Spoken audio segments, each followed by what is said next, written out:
ہر قسم کی تسبیح، تکبیر، تحمید، تحلیل اللہ وحدہ لا شریک کے لیے، جو اکیلا اس ساری کائنات کا خالق اور مالک ہے۔ انگنت درود و سلام محمد الرسول اللہ صلی اللہ علیہ وسلم پر، جو امام الانبیاء سید البشر آپ صلی اللہ علیہ وسلم کا فرمان ہے کہ میں اپنے بابا ابراہیم علیہ السلام کی دعا ربنا وابعث فیہم رسولا منہم، ابراہیم علیہ السلام نے ایک دعا اللہ تعالی سے کی، رب اغفر لی، اے اللہ مجھے معاف کر۔ ہمارے لیے سبق ہے کہ ہمیں ہر وقت اپنے رب سے معافی مانگتے رہنا چاہیے۔ یہ مہینہ رمضان المبارک کا رحمتوں والا مہینہ، سلسلۃ الشیاطین، شیطانوں کو باندھ دیا گیا۔ پھر بھی انسانوں میں شیطان نما اس کے کارندے، جہاں کہیں خطا ہو جائے، غلطی ہو جائے، اس رب کا دروازہ کھٹکھٹا دو کہ اے اللہ مجھے معاف کر۔ وہ بڑا غفور الرحیم، بڑا معاف کرنے والا ہے۔ وہ بادشاہ ایسا ہے کہ اگر ہم صدق دل سے توبہ کر لیں، شرک سے، غیر اللہ کی عبادت سے، گناہ کبیرہ سے، اس پر شرمندگی کا اظہار کریں، آئندہ نہ کرنے کا رب سے وعدہ کریں، تو رب اتنا کریم ہے، فرمائے میں رب ہی کیا ہوا، میں تیرے سارے گناہوں کو نیکیاں بنا الا من تاب وآمن وعمل عملا صالحا، توبہ کر، ایمان لے اللہ پر، نیکیوں کی طرف دوڑ لگا دے، وبروا الی اللہ۔ رب کہتا ہے فَأُولَٰئِكَ يُبَدِّلُ اللَّهُ سَيِّئَاتِهِمْ حَسَنَاتٍ، میں تیری گناہوں کو نیکیاں بنا دوں۔ تو اس آیت کریمہ میں پہلا سبق کیا ہے؟ رب اغفر لی، اللہ مجھے معاف کر۔ ہر وقت اللہ سے معافی کی درخواست بھیجتے رہے، پتہ نہیں کون سی گھڑی قبولیت کی ہو۔ جمعہ کے دن بعد نماز عصر سے لے کر مغرب تک ایک گھڑی ہے قبولیت، مانگتے رہے، مانگنا سیکھی، اللہ سے درخواست کرنا سیکھی کہ رب اغفر لی، اللہ مجھے بخش۔ چھوٹی سی دعا، یہ رات تاب رات جو پیچھے گزر چکی ہے، لیلۃ القدر، یہ 5 راتوں میں سے ایک رات، اس کی جو دعا ہے نا وہ بھی یہی ہے، اللہم انک عفو تحب العفو فاعف عنی، اے اللہ بے شک تو معاف کرنے والا ہے۔ بادشاہ ہے نا، رب الناس، مالک الناس، الہ الناس، اکیلا مالک ہے ساری کائنات، کسی کی شراکت بیچ میں نہیں، نہ پیروں کی، نہ فقیروں کی، نہ درویشوں کی، نہ ولیوں کی، نہ مجذوبوں کی، نہ سائیوں کی، نہ نبیوں کی، حتیٰ کہ امام الانبیاء علیہ السلام کی بھی اللہ کی حکومت میں کوئی شراکت نہیں، اکیلا بادشاہ ہے۔ اس کا دروازہ کھٹکھٹاؤ اور اس سے کہو کہ یا اللہ آ گیا ہوں تیرے در پہ، معاف کر دینا۔ رب اغفر لی، مجھے معاف کر دے۔ ہم نے تو مانگنا ہے اپنی صلاحیتوں کے مطابق۔ آپ کو مانگنا آتا ہے، مجھے مانگنا نہیں آتا۔ کئی لوگ بڑے زبان کے تیز ہوتے ہیں اور اگلے شخص کو قائل کر لیتے ہیں، جیسے پراپرٹی ڈیلروں کی اکثریت ایسا اسے سکھاتے ہیں نا اور ایسے چاند پر چڑھاتے ہیں نا، آدمی پھنس جاتا ہے۔ رب سے درخواست کریں، وہ بادشاہ ہے۔ ہم تو مانگیں گے اپنی صلاحیت، استطاعت اور التجا کے مطابق۔ کیا خیال ہے بادشاہ ہماری درخواست کو دیکھ کر دے گا؟ نہیں، بادشاہ اپنی شان کے مطابق عطا فرمائے۔ سمجھانے کے لیے ایک بادشاہ گزر رہا تھا، اس نے B-17 میں مثال کے طور پر دیکھا ایک بچہ ہے، اس نے 10 روپے نکالے، اس کو دیکھا، اس نے کہا میں نہیں لیتا، میں نہیں لیتا، ابا جی ماریں گے۔ بادشاہ ہوتا، اس نے کہا کہ کہنا بادشاہ نے دیے۔ کہنے لگا ابا جی اور ماریں گے، ایک تو چوری کر کے لایا، اوپر سے جھوٹ بولتا ہے کہ بادشاہ نے دیے۔ وہ بادشاہ بڑا حیران ہوا کہ چھوٹا سا بچہ ہے۔ اس نے کہا ماریں گے کیوں؟ کہا اس لیے جب میں یہ کہوں گا کہ بادشاہ نے دیے ہیں تو ابا جی کہیں کہ بادشاہ بھلا 10 روپے دیتا ہوتا ہے، بادشاہ اپنی بادشاہت کے مطابق دیتا ہے۔ فلا تضربوا للہ الامثال، رب کے لیے کوئی مثال نہیں، وہ بادشاہ ہے، مانگیے تو صحیح اس بادشاہ سے، وہ ہماری اس دعا کے مطابق نہیں بلکہ اپنی شان کے مطابق عطا فرمائے۔ رب اغفر لی، اے اللہ مجھے بخش دے۔ بڑا خوبصورت سوال ہے۔ ہمارے امیر المجاہدین صوفی محمد عبداللہ رحمہ اللہ بابو گاجن والے، وہ ایک مرتبہ بیٹھے ہوئے نا، ایک ہاتھ پر دوسرا ہاتھ ایسے مار رہے اور کہہ رہے ہیں یا اللہ تو راضی ہو جا، یا اللہ تو راضی ہو جا، یا اللہ تو راضی ہو جا۔ سینکڑوں مرتبہ، بڑا وقت گزر گیا یہ مانتے مانتے۔ ایک شخص نے دیکھا، جا کر کہا بس کر دیجیے، اب کیا کہہ رہے ہیں، یا اللہ تو راضی ہو جا۔ اب وہ پنجابی میں کہتے ہیں، انہوں نے وہ چلیا، میں نے 1000 مرتبہ کہا ہوگا، اگر میرے رب نے ایک دفعہ کہہ دیا نا عبداللہ میں تجھ سے راضی ہو گیا، میری دنیا بھی سنور گئی، آخرت بھی سنور۔ اس رب سے کوئی دوستی لگائی ہے، اس رب سے کوئی پیار لگائی، اور اکیلے میں بیٹھ کر نا سجدے میں پڑھ کر اسے کہے تو صحیح رب اغفر لی، یا اللہ تو بخش دے، یا اللہ تیرے خزانے میں کوئی کمی ہے، اگر تو مجھے بخش دے یا میرے جیسے 1000 لوگوں کو بخش دے، تجھ سے کسی نے کوئی سوال کرنا؟ باپ کسی کو دے نا اور چھوٹے بیٹے کو پتہ لگ جائے کہ بڑے بیٹے کو 1 کروڑ دے دیے، تو چھوٹا بیٹا میں آپ کی اولاد نہیں ہوں، اس بادشاہ سے کسی نے پوچھنا، کسی کی ہے جرت؟ لا یسأل، قرآن کہتا ہے۔ تو رب اغفر لی، اے اللہ مجھے بخش دے۔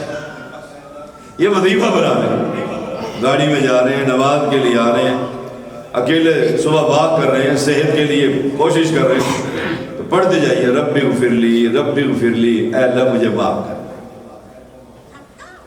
حسن بصری رحمہ اللہ سے ایک شخص نے سوال کیا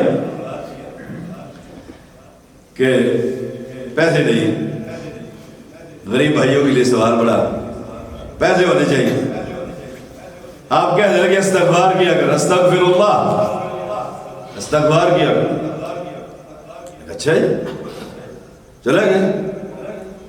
دوسرا آیا، اس نے کہا جی مال مویشی نہیں ہے، فرمایا استغفار کیا کر، کہا کرے اللہ مجھے بخش دے، استغفر اللہ ربی من کل ذنب واتوب الیہ۔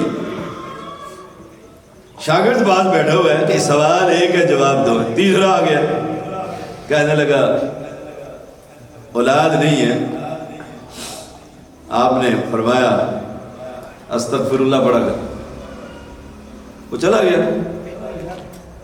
شاگرد نے پوچھا کہ سوال 3 اور جواب 1 ہے، فرمایا میں نے اپنے پاس ہے تو نہیں کہا فَقُلْتُ اسْتَغْفِرُوا رَبَّكُمْ إِنَّهُ كَانَ غَفَّارًا يُرْسِلِ السَّمَاءَ عَلَيْكُمْ مِدْرَارًا وَيُمْدِدْكُمْ بِأَمْوَالٍ وَبَنِينَ وَيَجْعَلْ لَكُمْ جَنَّاتٍ وَيَجْعَلْ لَكُمْ أَنْهَارًا مَا لَكُمْ لَا تَرْجُونَ لِلَّهِ وَقَارًا۔ میں نے تو قرآن سے کہا ہے، رب نے کہا تم استغفار کرو، باغات دے دوں گا، نہریں جاری کر دوں گا، پانی نازل کر دوں گا، مال دے دوں گا، اولاد دے دوں گا۔ اتنا خوبصورت وظیفہ ہے۔ تو پہلا سوال ربی اغفر لی، دوسرا وَلِوَالِدَيَّ، اللہ میرے ماں باپ کو بخش دے۔ یہ والدین جو بیٹھے ہوئے نا بوڑھے، یہ بڑی نعمت ہے، بڑی نعمت ہے۔ وَلِوَالِدَيَّ، اے اللہ میرے ماں باپ کو معاف کر۔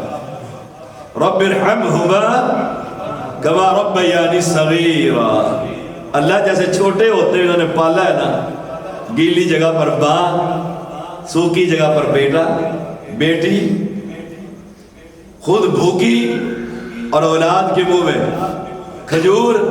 امی عائشہ رضی اللہ تعالی عنہ فرماتی ہے میرے پاس ایک عورت آئی صدقے کے لیے، میں نے کھجور پڑی تھی، وہ کھجوریں دی، اس نے وہ ایک کھجور ایک کو اور دوسری کو، 2 بیٹیاں تھیں، اور تیسرا منہ میں ڈالنے لگی، انہوں نے فٹافٹ وہ تیسری بھی اس سے لے۔ یہ اولاد اور یہ ماں باپ کی قربانیاں، وَلِوَالِدَيَّ، پیسے لگتے ہیں، مفت کا شیخوں والا کام ہے۔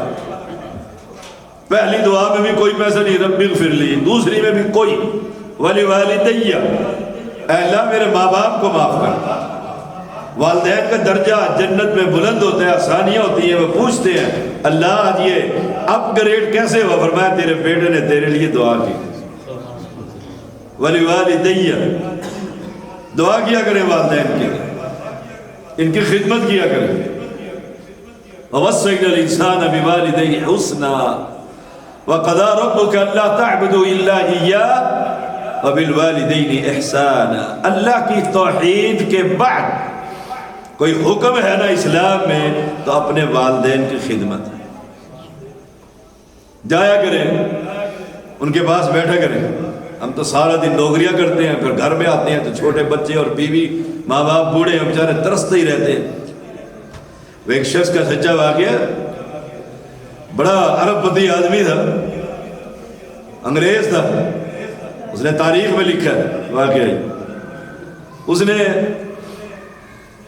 جب اس کے اولڈ ہاؤس میں سے بیٹے نے جمع کرا دیا نا، تو اس نے کمٹمنٹ کی بیٹے سے کہ $1 تم ہر مہینے مجھے دینے آؤ گے۔ اپنے ہزاروں ڈالر کا مالک ہے، وہ ہر مہینے بیٹا $1 اسے دینے آئے، تھوڑی دیر بیٹھتا اور پیسے دیتا، ملتا اور چلا جاتا۔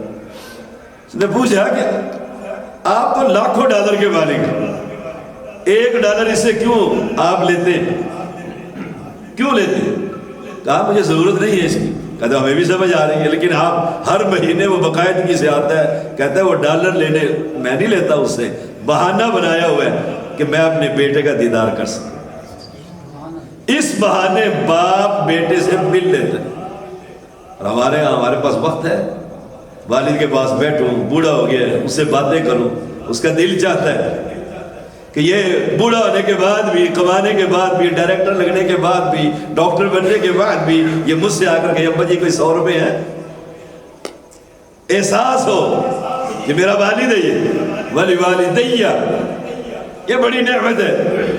تاریخ میں آتا ہے امیر المومنین عمر بن خطاب رضی اللہ تعالی عنہ،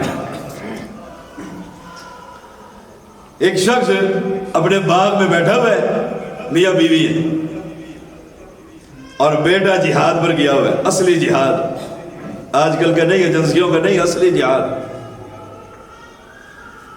وہاں دیکھا اس نے ایک باپ پرندہ ہے اور اس کا چھوٹا سا بیٹا ہے، گھونسلے سے باہر نکلا ہے، وہ اڑتا ہے اور آ کر پھر اس اپنے بیٹے کو، پرندے کو کس کرتا ہے چونچ کے ساتھ، پھر خوشی خوشی شاخ پر بیٹھتا ہے، پھر آتا ہے۔ اس نے یہ منظر دیکھا، اس نے ڈنڈا اٹھایا اور کہا چلو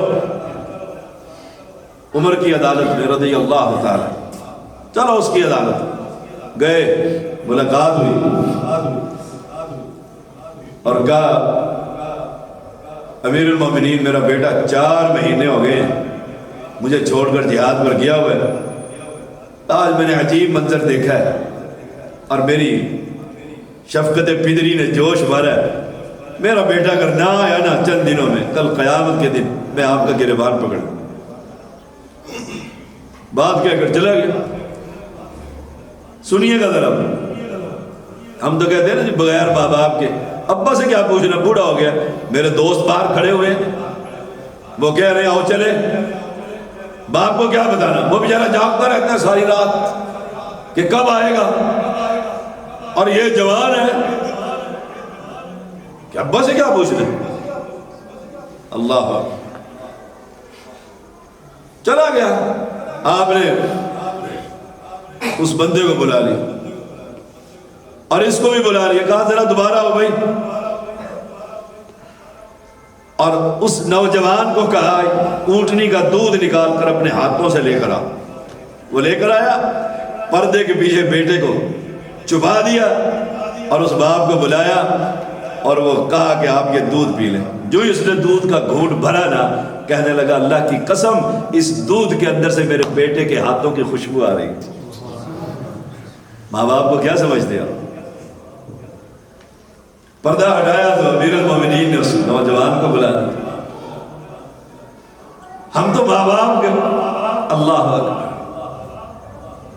ایک بات سنیے گا، امیر المومنین علی رضی اللہ تعالیٰ کا زمانہ ہے، حسن رضی اللہ تعالیٰ اور علی رضی اللہ تعالیٰ، دونوں باپ بیٹا بیت اللہ میں بیٹھے ہوئے، رات کا وقت ہے، آپ حسن کو کہتے ہیں حسن ادھر آؤ رضی اللہ تعالیٰ، اس کونے میں ایک بندہ زور رو رہا ہے، دھاڑے مار مار کر، اور ایسے بلک رہا ہے نا کہ مجھ سے رہا نہیں گیا، اس سے کیا خطا ہو گئی ہے، اس کو بلا کر میرے پاس لے کر۔ حسن گئے اور اسے کہا امیر المومنین بلا رہے۔ وہ آ گیا، اس کے ہاتھ پر پٹیاں بندھی ہوئی تھی، پٹیاں بندھی ہوئی تھی۔ آپ نے پوچھا کیا تکلیف ہے؟ کہا یہ بازو سوکھ گیا ہے اور درد ہے، اور اتنی شدت کا درد ہے کہ برداشت سے باہر۔ کہا کہ کیسے سوکھا، کیا ہوا؟ کہا میرا والد تھا، میرا والد تھا، اور وہ مجھے کہا کرتا تھا نماز پڑھنے چلو مسجد میں، اذان ہو چکی ہے، میں سنی کر دیتا ہوں، اور میرا باپ ہر نماز کے وقت آتا اور کہتا نماز پڑھیے، ہم بھی یہی کرتے ہیں۔ ایک دن میں تنگ آ گیا اس دعوت سے، میں نے پکڑ کر ابا جی کو جتنا مار سکتا تھا نہ مارا۔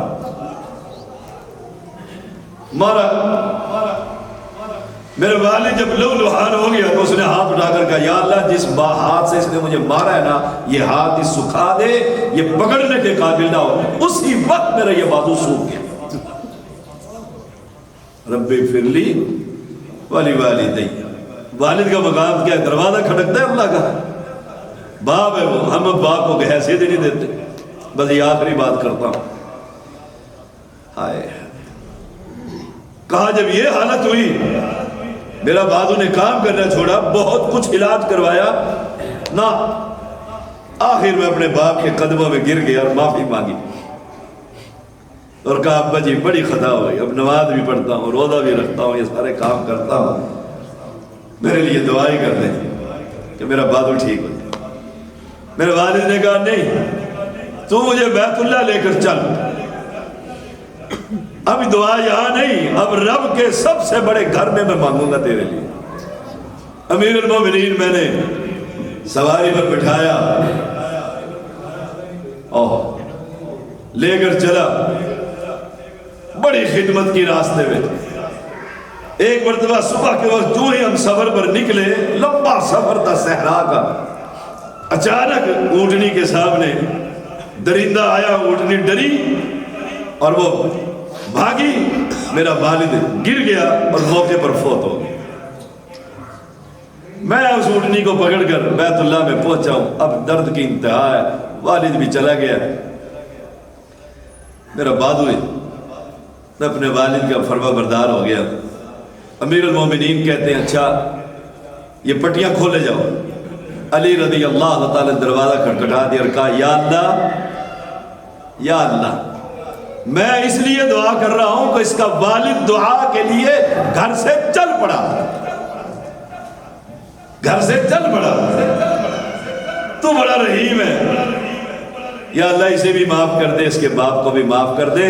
تاریخ میں آتا ہے جو پٹیاں کھلتی گئی، جب آخری گرہ کھولی اسی وقت رب نے وہ پورا بازو ٹھیک کر دیا۔ کتنا مقام ہے، لیکن اس مقام کے باوجود اگر والدین یہ کہیں وَإِن جَاهَدَاكَ عَلَىٰ أَن تُشْرِكَ بِي مَا لَيْسَ لَكَ بِهِ عِلْمٌ فَلَا تُطِعْهُمَا، یاد رکھنا اگر والدین اتنا مقام اور حیثیت کے باوجود اگر یہ کہیں کہ کسی قبر پر جا کر سجدہ کر آؤ، کہیں سے تعویذ لے آؤ، کہیں سے راکھ لے آؤ، کسی قبر پر جا کر چڑھاوا چڑھا دو، کوئی غیر اللہ کے نام کا جانور ذبح کر دو، قرآن کہتا ہے ہر خدمت کرنی ہے وَصَاحِبْهُمَا فِي الدُّنْيَا مَعْرُوفًا، دنیا کے معاملے میں ان کی خدمت کر، لیکن میری ذات کے ساتھ کبھی شرک نہ کرنا۔ رب اغفر لی ولوالدی وللمؤمنین یوم یقوم الحساب۔ یہ جو اہل ایمان بیٹھے ہوئے ہیں، فوت ہو گئے، جو زندہ ہیں، سب کے لیے دعائیں کیا کرو، یا اللہ میرا مومن بھائی ہے، کیا لڑائی اور کیا ناراضگی، کیا بغض اور کیا کینہ اور کیا فساد، یا اللہ اسے بھی معاف کر دے۔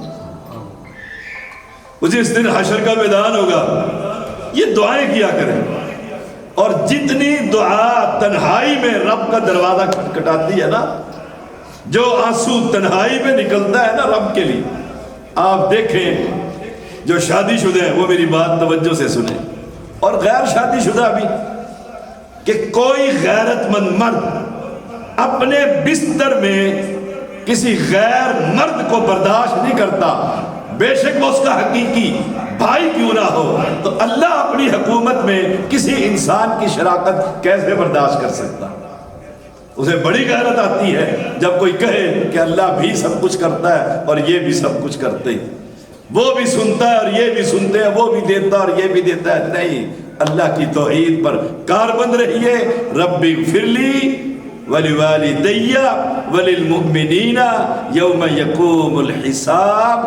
اور اگلی آیت کریمہ میں بڑا خوبصورت سبق ہے، فلا تحسبن اللہ غافلا عما یعمل الظالمون، جو تم کرتے ہو نا اللہ اس سے غافل نہیں، یہ گمان نہ کرنا، وہ ہر شے کو جانتا ہے۔ اللہ اس حال میں ہم سے ملاقات کرے، ہم اس سے ملاقات کریں، وہ ہم سے راضی ہو اور ہم اس سے راضی ہو۔ اللہ اہل ایمان کو توحید کا فہم عطا فرما، پیغمبر علیہ السلام کی محبت نصیب فرما۔ ہمارے بھائی جو اس مرکز کو چلا رہے ہیں، اللہ ان کی نسلوں کو بھی آباد فرما، جو مسجد میں آ کر مسجد کو آباد کرتے ہیں، اللہ ان کی نسلوں کو بھی آباد فرما۔ ہمارے اس چھوٹے سے ملک کی یا اللہ حفاظت فرما، یا اللہ ہمارا قیام اور سیام اپنی بارگاہ میں قبول اور منظور فرما۔ یا اللہ جو میں نے کچھ کہا ہے ٹوٹی پھوٹی باتیں، اگر اس میں کوئی خطا ہے وہ شیطان اور میری طرف سے، اللہ جو صحیح بات ہے اپنی بارگاہ میں قبول اور منظور فرما۔ جیسے ہم یہاں جمع ہیں یا اللہ، جب قیامت قائم ہوگی، جنت دوزخ کا فیصلہ ہوگا، اللہ ہم سب کو ایسے ہی جنت الفردوس میں جمع فرما۔ ربنا تقبل منا انك انت السميع العليم وتب علينا انك انت التواب الرحيم صلى الله تعالى على خير خلقه محمد وآله وصحبه اجمعين برحمتك يا ارحم الراحمين۔